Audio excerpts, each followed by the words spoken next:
वक्फ बोर्डाचे बेलगाम अधिकार केंद्र सरकार काढून घेणार। वक्फच्या कायद्यामध्ये 40हून अधिक दुरुस्त्या करण्याबाबत केंद्रीय मंत्रिमंडळात चर्चा।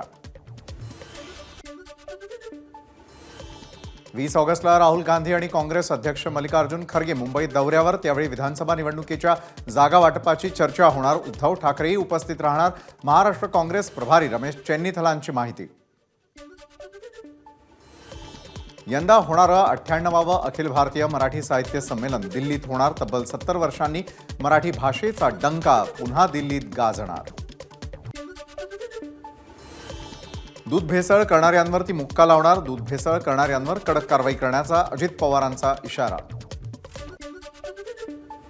अमरावती जिल्हा नियोजन बैठकीमध्ये बच्चू कडू आणि रवी राणांमध्ये खडाजंगी। फिनले मिलवरून बच्चू कडू आणि रवी राणांमध्ये श्रेयवादाची लढाई। पालकमंत्री चंद्रकांत पाटील यांच्या समोर वाद। पुण्याच्या माळीण परिसरामध्ये पंचाळे खुर्द गावातील डोंगराच्या भेगांमध्ये वाढ।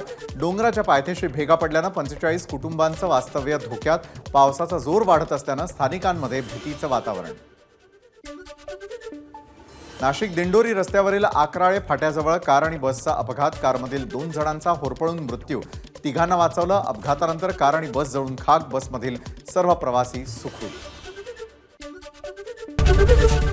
एबीपी माझा, उघडा डोळे बघा नीट।